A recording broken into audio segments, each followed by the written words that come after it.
गंगा यमुना कषादया यन्ये च पापा यदुपाश्रिया श्रिया सुद्यन्ति तस्मै प्रभु विष्णवे नमः। अरे महाराज हिंदी में तो बता दो, या काकी भाषा लाया? ये देववाणी है और देववाणी में लिखा है ब्रह्मा के मुख से ब्राह्मण पैदा हुआ, छतरी बाहों से पैदा हुआ, बनिया जांगिया पेट से पैदा हुआ, सुनार लेके चमार तक कायस्थ लेके कहार तक भगवान के जूते से पैदा हुआ। इसलिए जे को काम जे के साजे और करे तो डींगा बाजे, अपनी अपनी पेड़ी पर बैठे रहो, जूते खाते रहो जूते देते रहो। ये डिवाइडेशन भगवान के द्वारा किया गया है। इसलिए जो पिछले जन्मों का पापी है, 84 लाख योनियों का पापी है, वो सब लोग ओबीसी के लोग हैं, पिछड़ी जाति के लोग हैं, दलित लोग हैं। नोट कर लेना, हमारे यहाँ पे 4 वर्ण बनाए गए, ब्राह्मण, क्षत्रिय, वैश्य और शूद्र और अछूत। अब ये शूद्र को हम नहीं पहचान पाते हैं। अक्सर जो SC ST के लोग हैं, दलित या आदिवासी लोग हैं, उनको गांव के लोग शूद्र समझते हैं। शूद्र वो नहीं होता। शूद्र वो होता है जो ब्राह्मण, क्षत्रिय, वैश्य के घर में जाकर के सेवा कर सके। तो जो ओबीसी की जातियां हैं, कोई दूध देने वाली है, कोई बाल बनाने वाली है, कोई सुतार लुहार का काम करने वाली है, कोई जमीन देखने वाली है, ये सारी जो जातियां हैं ये शूद्र मानी गई है। लेकिन 80 के बाद शूद्रों के पास थोड़ा बहुत पैसा आ गया तो वो सब नकली ठाकुर बनने लग गए। बेरा नातरे जाए और हूं ठाकुर। क्यों रे ढूंढे? जिस समाज में नातरा प्रथा है वो छत्री नहीं हो सकता, वो ब्राह्मण नहीं हो सकता, वो बनिया नहीं हो सकता। मैं ये बात क्यों बता रहा हूं? हमारा सारा समाज इस जाति भेद में, वर्ण भेद में, एक दूसरे के खिलाफ हम नफरत फैला रहे हैं। फेसबुक पर, व्हाट्सएप पर, यूट्यूब पर हमारे अंदर जहर भरा हुआ है और इस जहर की वजह से हम सब लोग आपस में लड़ रहे हैं। इसलिए बुद्ध ने उस जमाने में कहा था, क्या कहा था? कोई किसी जाति में पैदा होने से अच्छा और बुरा नहीं, कोई किसी जाति में पैदा होने से उत्तम या नीच नहीं होता है। व्यक्ति के गुण अच्छे हो, व्यक्ति का चरित्र अच्छा हो, व्यक्ति का व्यवहार अच्छा हो तो वो अच्छा माना जाएगा, और व्यक्ति के चरित्र खराब हो तो वो बुरा माना जाएगा। लेकिन हमारे जैसे धर्म के ठेकेदारों ने कहा नहीं, ऐसा नहीं होगा। हम ब्रह्मा के मुख से पैदा हुए हैं, इसलिए हम उत्तम हैं। हम चाहे चोरी करें, व्याभिचार करें, जुआ खेले, सट्टा खेले, तो भी हम उत्तम हैं। भगवान रामचंद्र जी के मुंह से कहलवाया गया कि सुनो गंधर्व कहूं मैं तो ही, मोहि न सुहाय ब्रह्म कुल द्रोही। मन क्रम वचन को पढ़ता ही जो कर भूसुर से, मोहि समेत ब्रंच शिव सबता के सब देव। अजि सापत ताड़त परोस कांता, विप्र पूज अस गावै संता। पूजय विप्रशील गुणहीना, सुधरना गुण गण ज्ञान प्रवीणा। जब शास्त्रों के द्वारा ऐसा विभेद रचा गया, ईश्वर की आड़ में, परमात्मा की आड़ में हिंदू को हिंदू का दुश्मन बना दिया, पूरे राष्ट्र को हजारों जातियों में उप जातियों में बांट दिया गया, तब एक इंसान दूसरे इंसान का दुश्मन बन गया। आज भी हम देखते हैं सज्जनों, गांव खेड़े में कोई मुंह से रख लेता तो मार दिया जाता है, कोई घोड़ी पे बैठता है तो मार दिया जाता है। कोई, अभी हमने देखा एक स्कूल में मास्टर की बाटल एक बच्चे ने हाथ लगा दी तो उसकी उंगलियां तोड़ दी, और एक का तो मर्डर कर दिया राजस्थान में। ये सब बातें क्यों बता रहा हूं? क्योंकि बुद्ध ने सबसे पहले जात पात और अंधविश्वास का खंडन किया और मनुष्य को मनुष्य के समान होने का दर्जा दिया, स्त्रियों को सम्मान दिया। हमारे लोगों ने कहा स्त्री शूद्रो ना धीमताम, स्त्री और शूद्र को अक्कल नहीं देनी चाहिए। अगर इनको अक्कल आ गई तो ये अपनी अक्कल ठिकाने लगा देगी। इसलिए आपने देखा होगा जितने भी प्रवचन करता है, कोई ये नहीं कहता गांव गांव में लाइब्रेरी कर दो, गांव गांव में स्कूल कर दो, पढ़ो, अंग्रेजी पढ़ो, इंग्लैंड जाओ, अमेरिका जाओ, लंदन जाओ, सारी दुनिया का नॉलेज हासिल करो। कोई प्रवचन नहीं करता नहीं कहता है। प्रवचन करता क्या कहता है? रूपयो नायण धर, तरे तो तर, नहीं तो रूपयो नायण धर। क्या कहता है?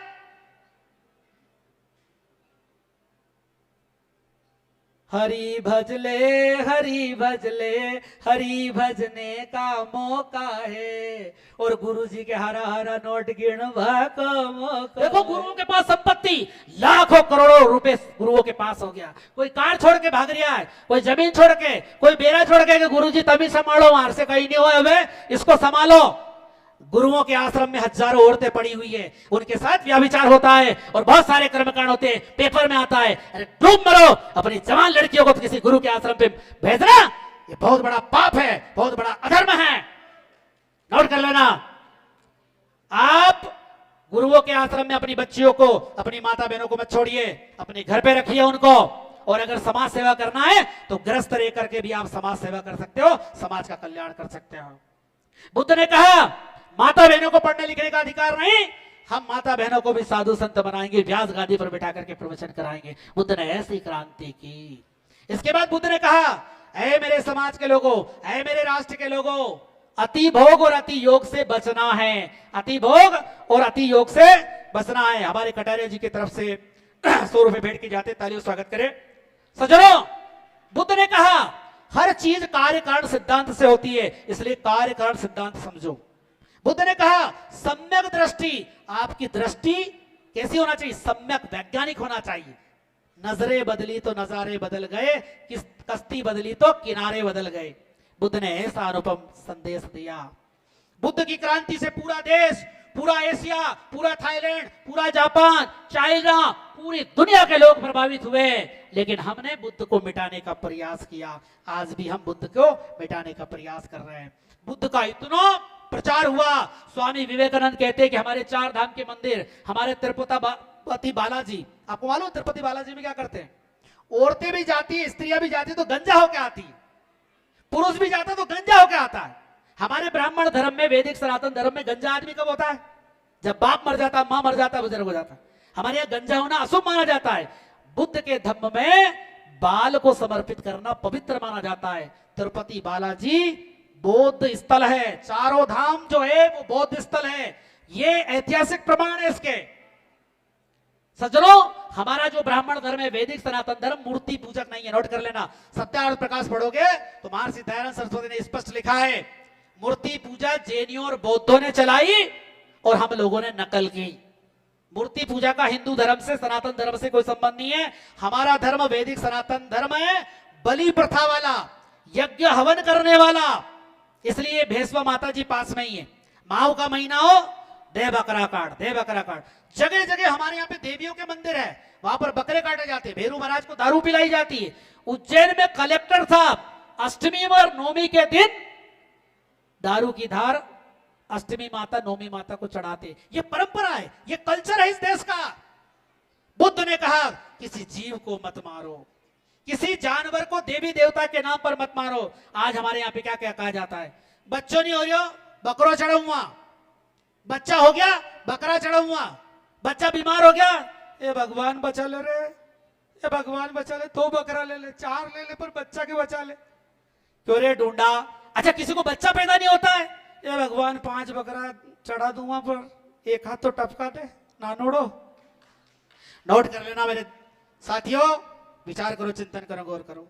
मुर्गा मुर्गी कहीं का देवरा पे नहीं जाए, गाय कहीं का देवरा पे नहीं जाए। मुर्गा मुर्गी के 30 अंडा टपक पड़े महीना भर में, और बकरा बकरी साल में 2 बार ब्याह, और अपन मानता कर रहा है, अपन मानता कर रहा है। अच्छा, पढ़ा लिखा आदमी ज्यादा बदमाश है, नोट कर लेना। अनपढ़ को समझाना आसान है, वो तो बापड़ो अनपढ़ है, पर डॉक्टर बन गयो, इंजीनियर बन गयो, वकील बन गयो, मजिस्ट्रेट बन गयो, मास्टर बन गयो, हमारे चचोरी की मानता है। बुद्ध ने इस मानता प्रथा का उस जमाने में विरोध किया था। बुद्ध की क्रांति से पूरा देश आंदोलित हो गया, और नालंदा यूनिवर्सिटी और बड़ी बड़ी यूनिवर्सिटियां बनी। पूरी दुनिया के लोग यहां पर ज्ञान प्राप्त करने के लिए आए। और जब बुद्ध की क्रांति खत्म हुई, तब क्या होता सज्जनों? हमारे बीच में संतों का आंदोलन आता है। बुद्ध के बाद क्या होता? संतों का आंदोलन आता है। संतों का आंदोलन क्या था? कबीर साहब, रविदास जी, दादू, पलटू, चोखा, मेला, इन सभी संतों ने समाज को जगाने का प्रयास किया। और क्या कहा? समाज को कहा सज्जनों कि अंधविश्वास में मत, जात पात में मत पड़ो। 2 चीज समझ लेना जिंदगी में, अगर 2 चीज से मुक्ति प्राप्त हो गई तो जीते जी मुक्ति प्राप्त हो जाएगी। ए जी जाति अंधविश्वास ही सब रोगों का मूल, और मिट जाए तो खिल जाए मानवता के फूल। 2 काम करना है, जातिवाद को खत्म करना और अंधविश्वास को खत्म करना। अब अंधविश्वास क्या है, थोड़ा सा समझे आप। हमारे देश में मोहम्मद गोरी आया, गजनबी आया, औरंगजेब आए, बहुत सारे लोग आए, हमारे बड़े बड़े मंदिर तोड़े गए। और हम कहते हैं कणकण में भगवान है, हमारे देवी देवता है, फलानी मूर्ति ये, फलाना ये। अच्छा, हमारे यहाँ पे देवता जो है वो तो है, फिर हमारे जैसा भी देवता है।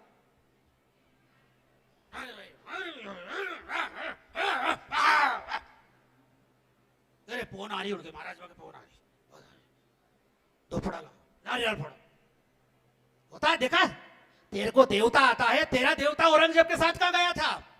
अकबर के सामने तेरा देवता कहां गया था? अंग्रेजों के सामने तेरा देवता कहां गया था?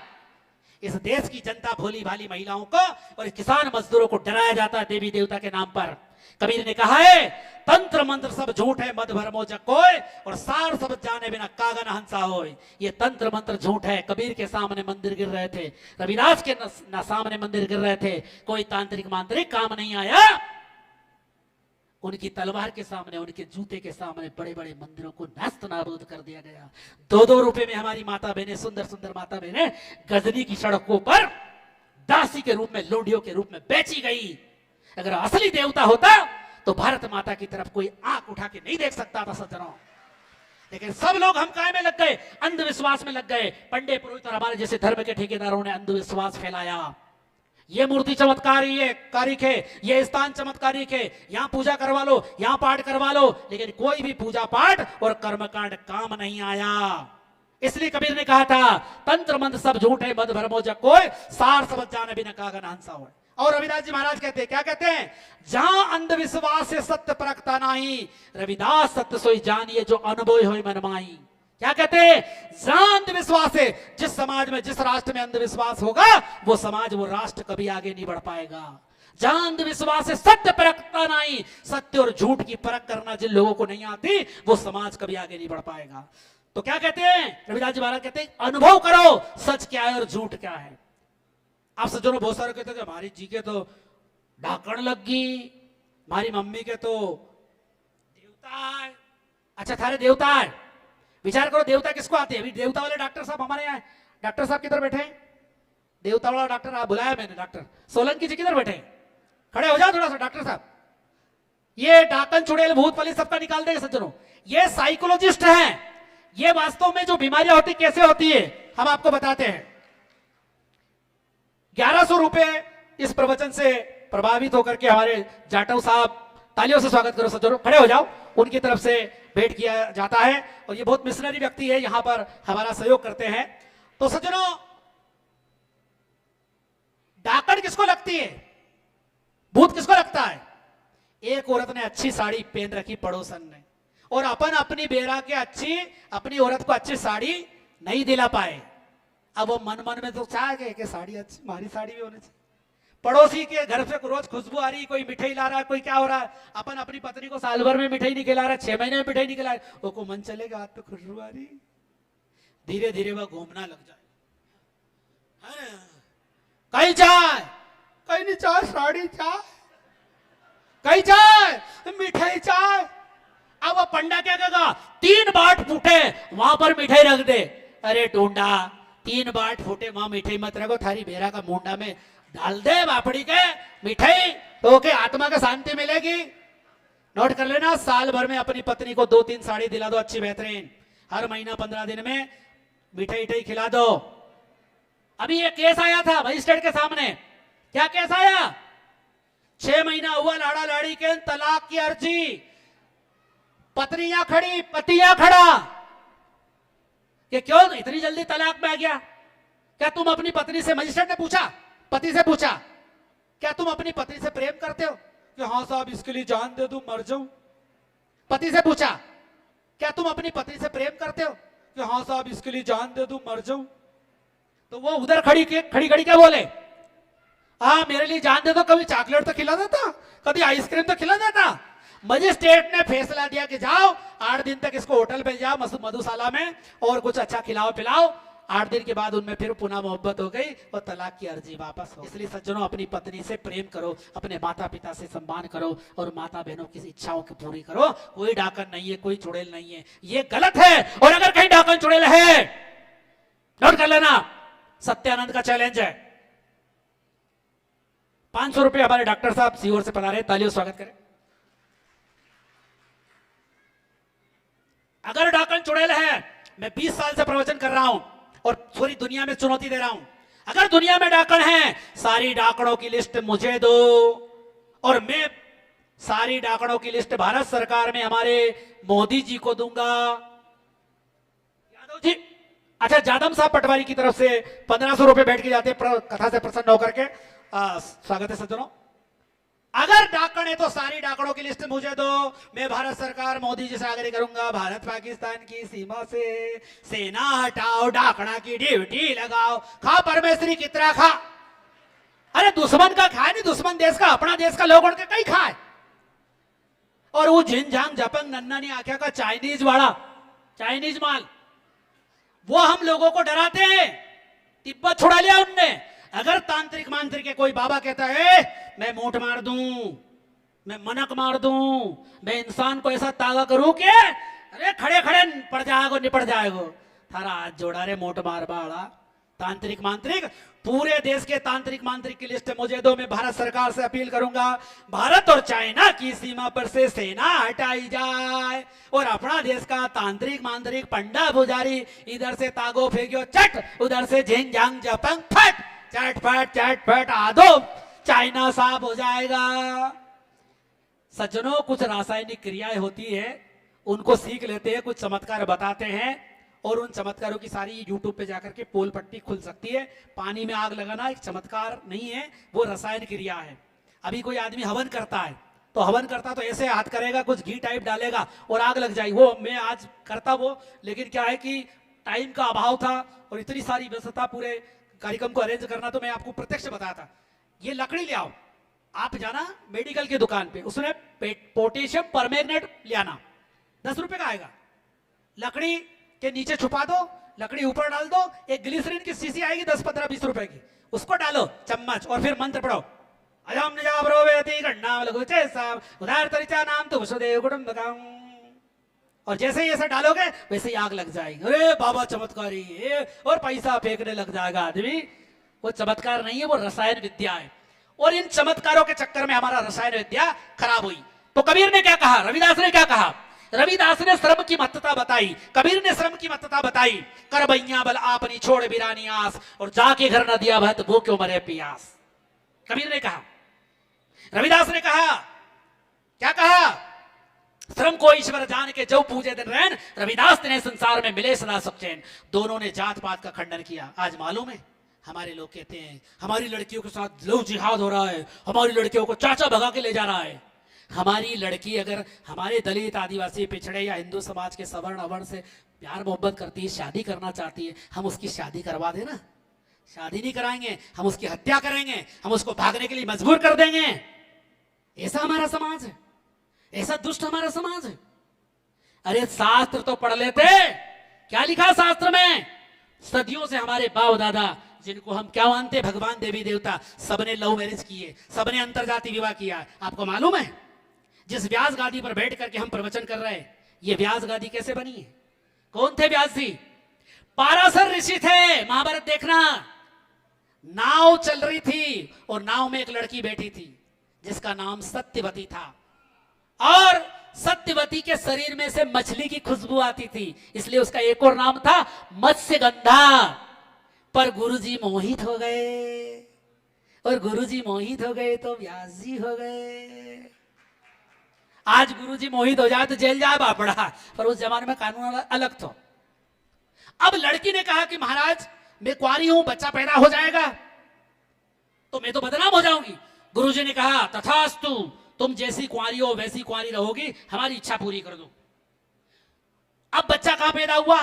झाड़ी में, द्वीप में पाया गया, इसलिए उनका नाम क्या रखा? कृष्ण द्वैपायन। कृष्ण मतलब काला, द्विपायन ने द्वीप में पाया गया। और वेद व्यास का मतलब वेदों का प्रकांड पंडित, जिसने चारों वेदों का इतना अध्ययन किया और चारों वेद, जो एक वेद था उसके 4 भाग बना दिए।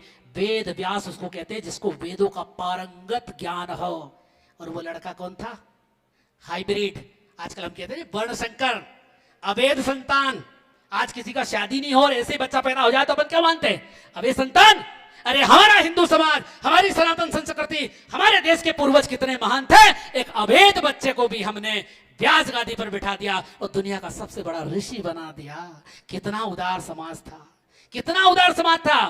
कृष्ण जी को देख लिए, आदिवासी समाज की लड़की थी जामवती, उससे शादी की कृष्ण भगवान ने। हमारे क्षत्रिय समाज का कौन था? भीम। भीम ने आदिवासी लड़की हिडंबना से शादी की। हम आज परशुराम जयंती मनाते हैं, हमारे ब्राह्मण समाज के लोग पूरे देश में परशुराम जी की हम जयंती मनाते हैं, भगवान मानते हैं, अवतारी पुरुष मानते हैं। कौन थे परशुराम? परशुराम जी के पिताजी जमदग्नि ऋषि और माता क्षत्रिय कुल में जन्मी रेणुका नाम की स्त्री थी, उनसे परशुराम नाम के वीर पैदा हुए। विचार कीजिए, चिंतन कीजिए, गौर कीजिए। हनुमान जी का हम गांव गांव में मंदिर बनाते हैं, पूजा पाठ करते हैं, कर्मकांड करते हैं। मालूम है हनुमान जी कौन थे? हनुमान जी की माता जी जो थी वो ब्राह्मणी थी और उनके पिता आदिवासी थे, केसरी नंदन। कितना शास्त्र में लिखा हुआ है। कभी किसी पंडित ने, धर्म के ठेकेदार ने व्यास गादी पर बैठ करके बताया? अगर ये बातें बताते तो इस हिंदू समाज में, इस राष्ट्र में जात पात को लेकर के आनर किलिंग हो रही, हमारी माता बहनों के साथ अन्याय अत्याचार हो रहा, शोषण हो रहा है, वो खत्म हो जाता।